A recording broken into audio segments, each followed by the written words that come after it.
Welcome to the Talent Empowerment Podcast, where we help you find power in your purpose. I'm your host, Tom Finn, and I sit down with leaders at the forefront of a professional revolution. Alongside CEOs, entrepreneurs, athletes, and industry icons, we'll learn how to find your life's purpose to accelerate your own transformation. Together, we'll crack the code on modern work-life integration. Let's transform our worlds, build personal agility, and move from a culture of isolation to community. This is Talent Empowerment. Today's episode of the Talent Empowerment Podcast is brought to you by LegUp's Talent Insurance, an inclusive people development platform designed to help leaders empower their organizations through one-on-one professional coaching. LegUp's Talent Insurance upskills and reskills your modern workforce and ensures the retention of your people. Head over to legup.com, that's leggup.com, to request a talent insurance demo. Welcome to the Talent Empowerment Podcast, my friends, where we lift up people leaders so you can lift up your organizations. I am your host, Tom Finn, and today we have a great guest who is a foodie. She's committed her life to health and healthy foods. She's a registered dietitian, and her name is Beryl Krinsky. Thank you, Beryl, for being on the show, and welcome. Thank you so much, Tom. Looking forward to our conversation. So if you don't know Beryl, she's a successful entrepreneur. She's a registered dietitian nutritionist. She's had over 10 years of corporate experience with nutrition and food companies prior to launching her first business, B.Komplete. Now, B.Komplete is a corporate wellness firm. They offer a variety of on-site and virtual services for corporations to enable individuals and corporations to better manage health conditions and achieve optimal wellness. Beryl is very passionate about living a healthy and balanced lifestyle. She loves yoga and cooking and meditation. She's always learning. She also runs Komplete Business Dietetic Internship. She calls it KBDI, and we're going to dig into that in just a second. But this program trains our future registered dietitian nutritionists on how to help the greatest number of consumers worldwide. So let's start there. What is KBDI? Well, we get that question a lot, and I realize it's a really long business name. And so KBDI, which is Komplete Business Dietetic Internship, started as an idea about 8 years ago, and we gained our initial accreditation in August of 2020. So it was kind of like the silver lining of 2020. And the whole reason for being is, in order to become a registered dietitian, there are several things you have to do. And one of those being do an accredited internship. It's kind of like a graduate year after you've done your undergrad or even a master's program. And so there are these programs run through businesses or hospitals or universities, and they teach the interns how to successfully become a registered dietitian. So I learned that there are about, call it 260 of these programs in the country, but only one or two of them taught the students how to start a business. And so I had this idea about 8 years ago to create a dietetic internship that taught our interns not only how to become a registered dietitian, but also to start a private practice, become a consultant, or start a wellness firm, so that those graduates could then help even more populations with sustainable health. And so through a lot of hard work and dedication and a lot of teamwork, we got our accreditation to start the internship August of 2020.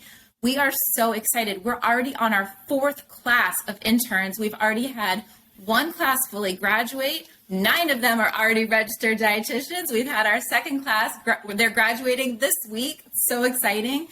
And some of them have already started private practices. Some of them have already started fitness and nutrition chains, and it's so exciting. So you can tell I'm really passionate about it.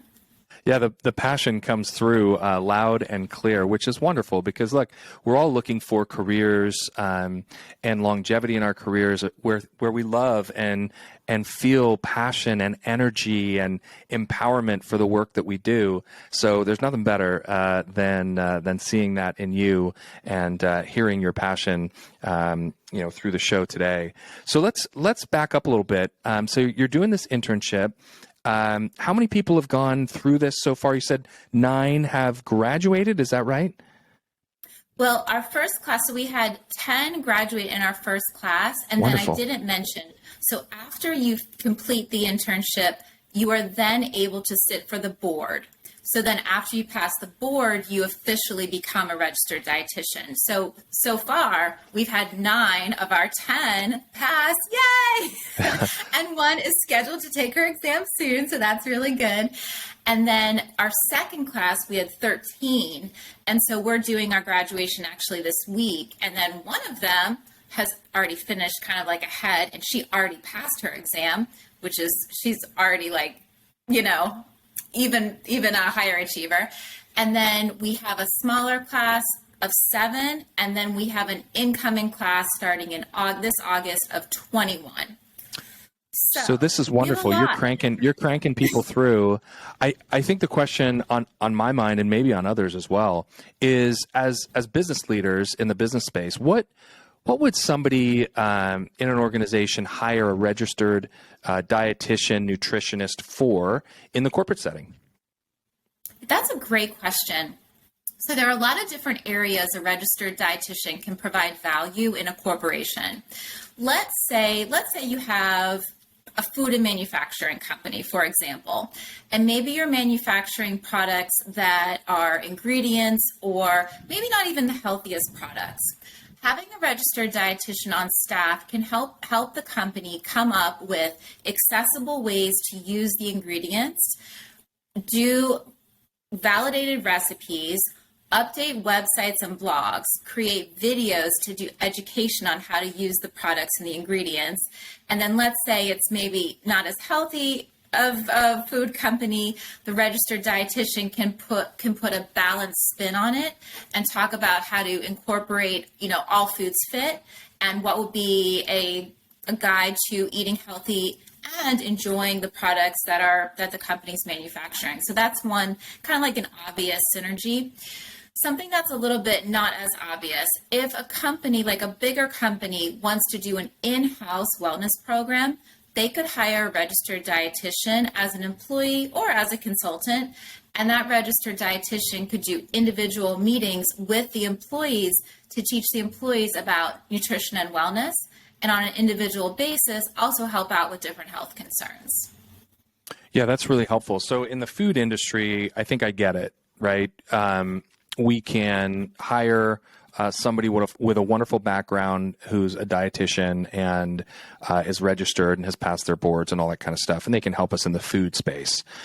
Then outside of that, what you're saying is you can create internal programs for your organization around healthy eating, healthy lifestyle, and deploy that to the members of your organization. Is that right? That's right. Yes.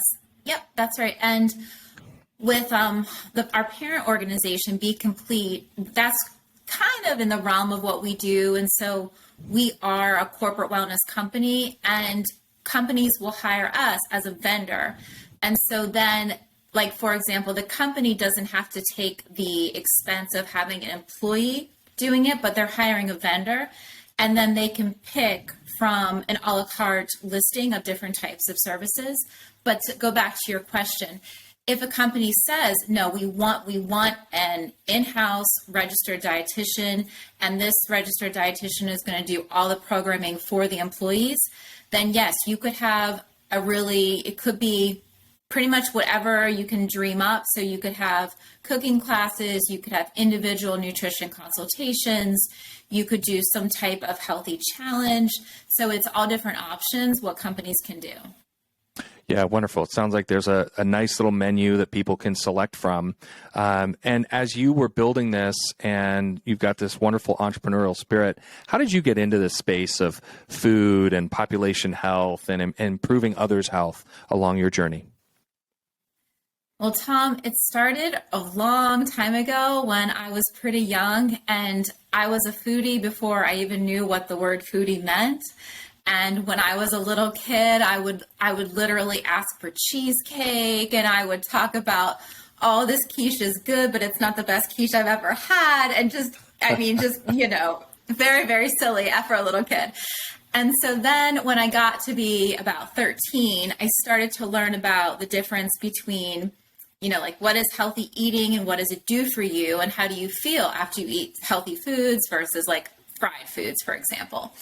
So I did this science fair project and my mom helped me. We did recipe makeovers and then we did surveys of my fellow 13-year-olds to figure out what they liked, how did they feel after eating the healthier versions. And it was really eye-opening because they actually preferred the healthier versions. And they said, oh my gosh, I didn't know that actually I would like eating spinach when it's, in like a roll. I didn't realize I would like that. Or I didn't realize that popcorn was a whole grain and all these things. And so kind of like that idea of food is fun, food is nourishment, and healthy food also tastes good and it's not complicated. It can be really easy and inexpensive. Was kind of like, this is what I want to do for the rest of my life. And so then, going to school and realizing that it's more than just, like sharing a recipe with someone, but it's also explaining all the different areas of health. And so our mental health is tied into it, our physical health, our spiritual health, our social health. And so then that's really what B.Komplete is. It's a very holistic firm with, I guess you could think of it like the heart as food and nutrition. Yeah, well said. Now, we're going to have to stop traffic here for just a second because I think I heard you say that food can taste good and be healthy. So let's go there. Everybody has their buzzer out in the world that's listening to this saying, hold on just a second. All right, Beryl, so putting you on the spot, give me a recipe that tastes good and is healthy. Go. Deep chocolate muffins that are super decadent, so sweet and moist and delicious and satisfying. All right, you want to try these muffins? Yes, I do. Just the way you described them. We all do. Of course we do. So you can make a chocolate muffin healthy. And what's the pro tip there on how to make something like that healthy? The secret ingredient are black beans. And there's no flour. And so that recipe is a crowd pleaser. And it's kind of like if you've ever had flourless chocolate cake, for example, it's just like that. It's that really rich, deep chocolate, really, really sweet and decadent. But there's no flour. And so you use the black beans as the base. And then, you're adding other ingredients too. But that's delicious, nutritious, not a lot of ingredients, and really satisfying. Can I give you one more? Yeah, give us one more. Okay. Savory, creamy mac and cheese. Oh, go on. You have our attention. Yeah, and one of our favorite ingredients that we like to use is called Bonza pasta. And using a healthier, and you can use whatever healthier pasta you want, but using a healthier pasta and then reducing, like, let's say you don't use full fat cheddar, but you use 2% cheddar, and then you mix in some plain Greek yogurt, and making those kind of like little allowances can still give you so savory, so creamy, so delicious, and also healthier. Yeah, well said. My kids are a big fan of mac and cheese, so we may have to partake in one of those recipes and start getting them moving down the path of healthier food options. So food's a part of what we do, right, in business, and it's a part of what we do in our life, but it also can impact our stress levels. It can impact our overall health. It can impact our mental health. Help us understand how this is all tied together. What we do with our physical wellness impacts all different areas, and it really impacts our mental well-being. So, like, just one example is the gut-brain connection, and we know our immunity is, I think it's 80%, 85% is tied, of our immunity is in our gut. And so when, for example, like we keep getting sick we're constantly run down, we keep getting sick, it ties directly into what we're eating, and also like our sleep and our exercise and all these things. It's all connected. And when we're eating certain nutrients, it helps fuel our brain. It helps provide the good gut bacteria, helps promote our immune system. It helps us for, cognition and getting a good night's sleep. So that's all the positive. If on the flip side, we're not eating a nutritious diet, we're eating a lot of high sugar or a lot of foods with artificial sweeteners or deep fried, and we're not getting a lot of nutrition, then that can do the reverse. So then we can, for example, have not the best bacteria in our gut. We can also be at risk for chronic conditions like heart disease and certain types of cancer, type 2 diabetes. So what we're eating, and we haven't talked about exercise or sleep yet, but all of those things directly relate to our health, our prevention, and it's tied into our mental health as well. So most of us feel some level of stress, and stress sometimes in low levels can be help with productivity to get you sort of moving in the right direction. It's designed to help at low levels, but I feel like we've all been dealing with so much overwhelm over the last few years, and we're all doing so many different things. We have our hands in so many different areas, and I'm just wondering, is there something here in terms of overwhelm that we could focus on? Or are there any tricks in your bag on dealing with overwhelm as well? Yes, I think one of the best, there are a couple tips I'll share. In terms of feeling overwhelmed, one strategy is it's called chunking your work. And oftentimes when we get overwhelmed, it's because we have a lot going on in our head, and that can cause a lot of stress and feelings of overwhelm. Another reason is because we keep thinking about all the things we have to do in the future, but we're not focused on what we need to do right now and what we can do today. And so when we stop for a minute, and we can talk about meditation too, but stop for a minute and then identify, okay, I have 8 hours in my workday or whatever it is. In those 8 hours, the first 3 hours are dedicated to chunk one. The next, and then I take a break. And then after that break, the next 2 hours are dedicated to chunk two. Then I take another break, and the next 3 hours are dedicated to chunk three. And then I finish for the day, and I actually finish, and I stop checking my email, and I go for a walk, and I spend time with my family, and then I go to sleep.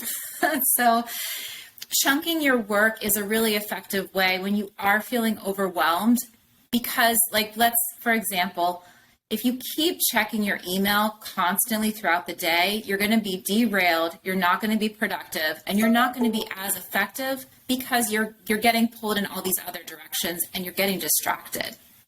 So when you do have big projects and a lot of strategic work, it's recommended not to check your email first thing and to focus on the strategy for at least a few hours before you check your email.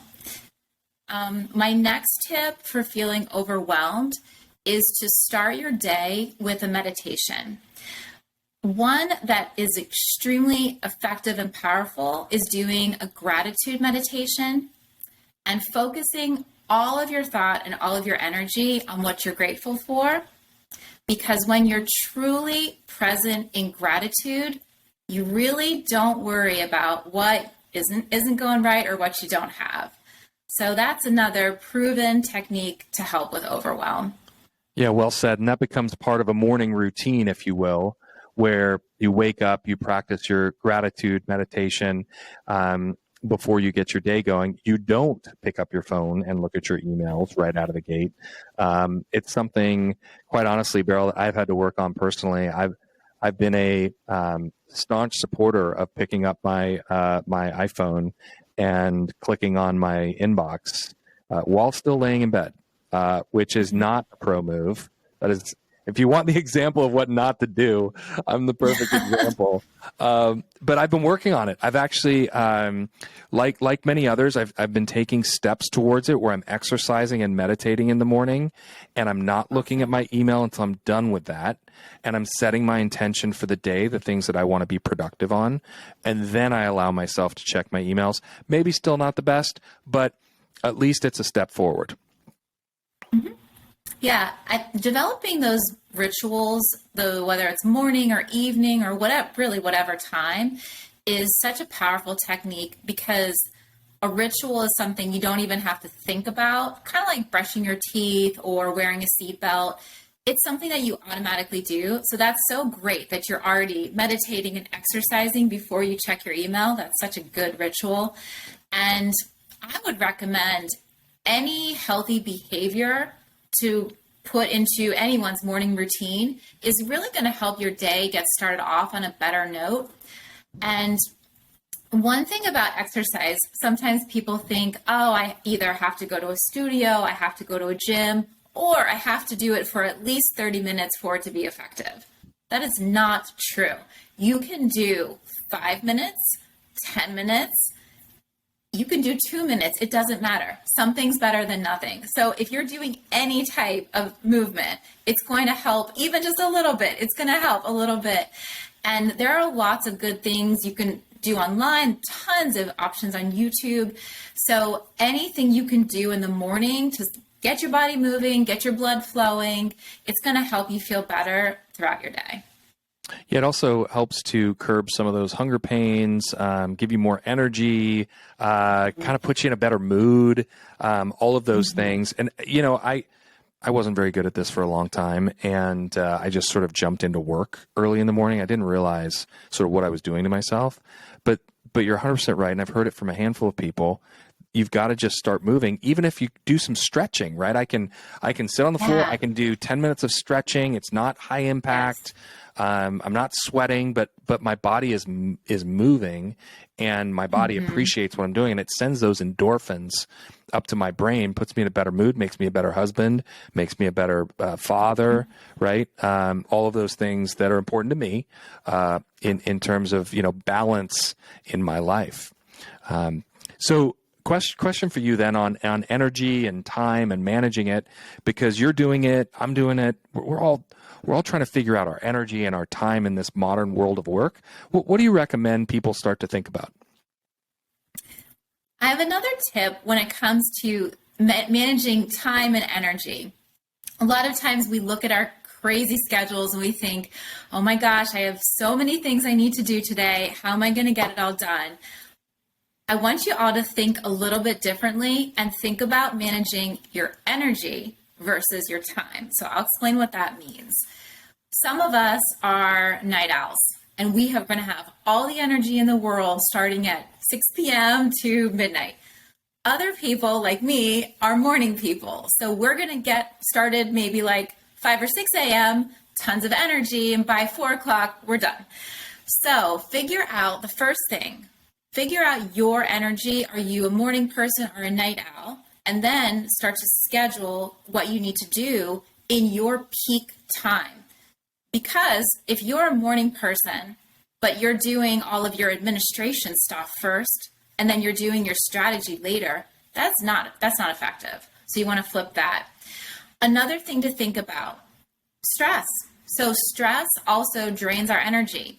If you have 100 other things on your plate and you know that your energy is not going to be as high as it needs to be for certain things, then think about scheduling those important things when you've successfully taken some things off of your plate and you've handled some of that stress, so that you are bringing your best energy to those really important things. Yeah, well said. So managing your energy instead of your time. Does that mean I'm allowed to be late for meetings from now on, Beryl? Is that what you're telling me? Well, being late for meetings is not polite to the other people in the meeting, so I wouldn't recommend that. But what I would say, if you know that you like to have your meetings at a certain time of day, then schedule the meetings earlier or later or whatever works better for you. Yeah, and look, this principle was written, shout out to Tim Ferriss, was written in the 4-Hour Work Week, if you haven't read that book. And the whole principle around it is that you understand when your best working hours are from an energy perspective, just as you said, Beryl, and then you focus on working during that time. And when you have low energy or your mental and spiritual kind of components just aren't clicking for you, don't work and try to get into deep conversations with customers or internally with leadership or HR, whatever it might be. Don't do that, because you're actually going to damage yourself and set yourself back because you're not thinking the right way. And that's this whole premise of the 4-Hour Work Week, essentially, which, again, great book if you haven't read it. But I think that's really important for all of us to kind of think about when our energy is the most effective, schedule those high priority meetings, schedule those high priority discussions. And then, of course, I always say schedule a little time for that high priority you, a little you time, so that you can, really capitalize on when you have high energy for yourself. So are there any other routines that you think are critical? What about your morning routine? Do you have something you do? You're a dietitian, you're focused on this. What do you do in the morning? I think this was another silver lining from the pandemic. I developed a really lovely morning routine, which I plan to continue for my entire life.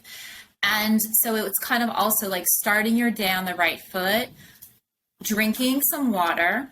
And I also love coffee, so I also drink coffee. Nothing wrong with coffee. And then doing some type of movement, whether it is stretching, yoga, or some type of functional movement. And not going to a gym, but doing it in my home. I have a really adorable pet bunny rabbit named Annabelle Sparkles. So we hang out in the morning as well. And then sometimes I'll meditate in the morning. I sometimes prefer to meditate at night, but either way. But then if I feel like I need to, or I feel like I'm a little bit all over the place, I'll meditate in the morning and then get some fresh air and then start my day. Can you say the name of your bunny again? Annabelle Sparkles? Is that right? Annabelle Sparkles. Yes. I love that name. I mean, it just makes you smile when you hear the name Annabelle Sparkles. I mean, we have to meet this bunny. This is very important work that you're doing there with Annabelle Sparkles. Look, the counter argument to what you're saying is, yes, Beryl can do it because she's a nutritionist. She spent her whole life studying this stuff. She's got more time than I do. She's got a better routine than I do. I'm too busy. I have too many kids. I have, partner that has to leave early. I've got to get myself together, my children. I've got summer camp. I've got, soccer, whatever it is, right? I've got friends coming over. My mom's sick. Whatever it is. My dog doesn't feel good today. We've got all of those things going on. All of us. Okay. And if you don't think so, you got to take a step back, because we're all dealing with things like that, and it's okay, but we got to try to get back into a rhythm. So how do I stay on track when I've got all this stuff going on, right? How do I stay on track, Beryl, to try to be more regimented like you? Okay. Well, the first thing, you don't want to try to change everything, because that's not going to work. And we all have busy lives and a lot of responsibilities. The effective way to bring wellness into your life is literally bringing it into what you're already doing versus adding something else. Because what you described, kids going to soccer practice and all over the place, having an elderly parent that you need to, help take care of, stress of work, husband's traveling, all these things going on all at the same time. So how do you then lead a healthy lifestyle?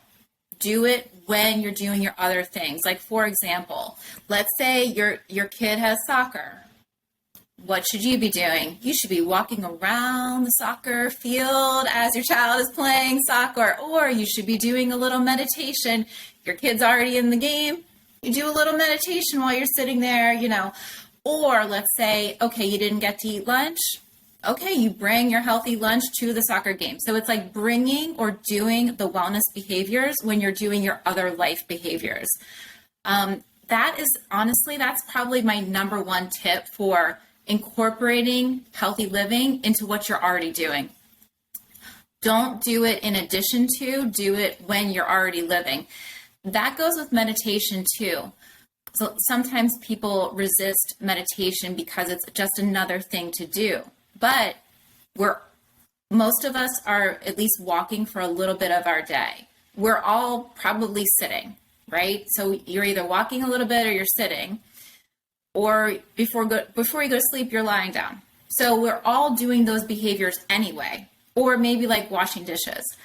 So how about practice being present when you're doing any of those behaviors I just listed? You're already doing it, so incorporate some type of meditation when you're living. So let's go back to this word meditation, Beryl, because you've said it a number of times. You talked about gratitude, and you talked about gratitude in terms of meditation. So if I've never heard of this, or gosh, I've heard 100 times, I just don't know how to implement it, what do I actually do? And how does it take an hour? Does it take 30 minutes? How do I get started with gratitude meditation on the soccer field following your prescription here? Sure. Let's see. So there are different types of meditation, and I kind of was talking about both meditation and mindfulness, but they're two sides of the same coin. So meditation is having a focused attention on something like, for example, your breath, or a mantra, or a candle flame.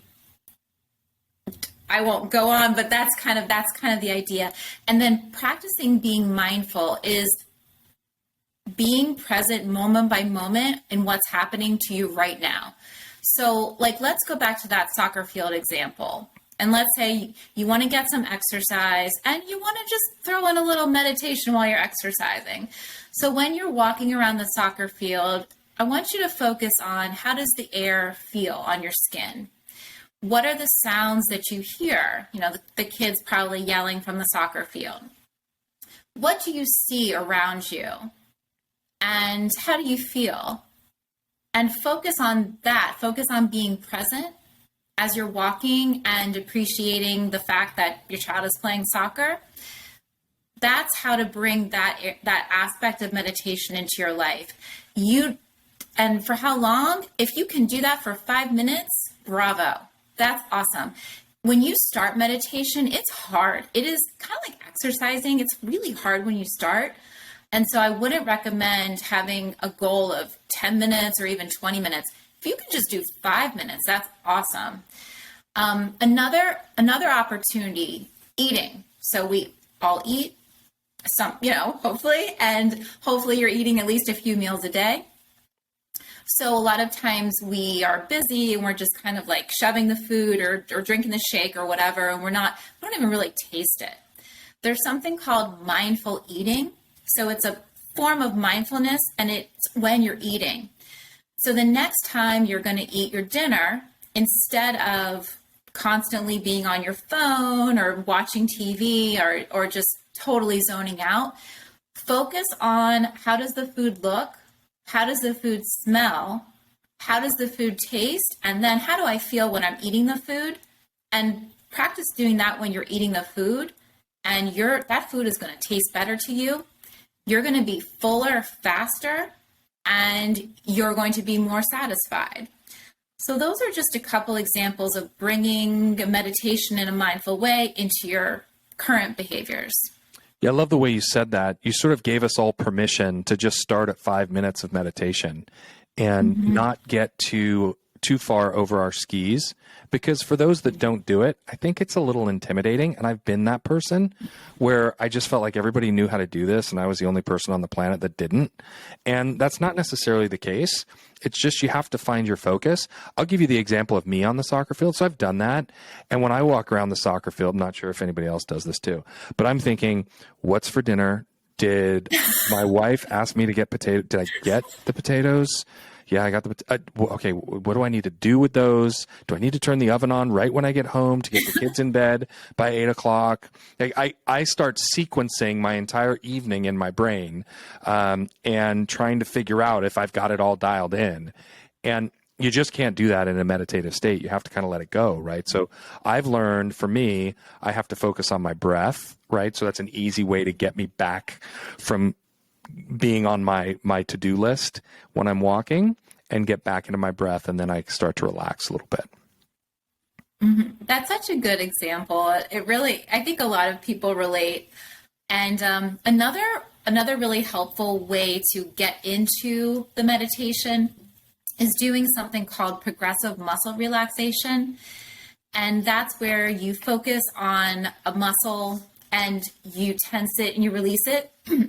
And that really helps you to focus your attention on that muscle, and it turns off all that chatter in your brain. Yeah, well said. So we've got focusing on muscle contraction, focusing on breath, focusing on sound, focusing on feel, maybe the wind, maybe the air, maybe the smell of the grass in that soccer example. So really what I'm hearing is use your senses to really quiet down that chatter in your brain as you're trying to decompress after the day or maintain sort of balance with your family and your friends. Great way to provide some feedback for everybody. Thank you, Beryl. So if somebody wanted to find you and they were seeking you out and they wanted more information, whether it's on your organization, B.Komplete, or it's on KBDI, how would they get a hold of you? Well, we have two different websites. And so for B.Komplete, it's BKOMPLETE.com. And for the internship, it's KBDinternship.com. We're on LinkedIn, Facebook, Instagram, Twitter, YouTube. So you can connect with us socially, check out our websites, and let's see, I can share my email address if you want, if people are more interested in corporate wellness or learning more about the internship. Sure. Yeah, we can put that in the show notes for everybody, and they'll be easily accessible for everybody to be able to get in contact with you, Beryl. And I think what's nice today is we spent some time talking about not only food and nutrition, but we went further into how to deal with overwhelm, how to be more productive, how to manage your energy and time, how to focus on morning routines and build a little time for yourself, even though you've got this crazy, hectic schedule going on that most of us do. And I think that's really important, that we're finding this balance and we're all giving each other new tools and ways to live a healthy, productive, and fulfilling life. So for that, I am very, very grateful for you being on the show. Thank you very much for supporting the talent empowerment community. Oh, my pleasure, Tom. Thank you, too. Well, thank you for joining the Talent Empowerment Podcast, and I hope this conversation has lifted you up so you can lift up your teams, your organizations, and your families. Let's get back to people and culture together.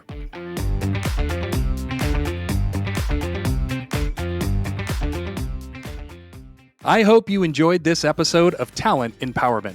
For more information on our show and today's guests, head to the show notes or visit talentempowerment.com. And as always, don't forget to subscribe wherever you're listening so you never miss an opportunity to empower yourself and your people.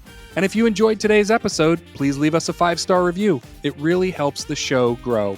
And a final thank you to our sponsor, Leg Up, and their people development program, Talent Insurance. To learn more about how they guarantee retention, employee well-being, and employee performance through one-on-one coaching, please visit legup.com. That's LEGGUP.com.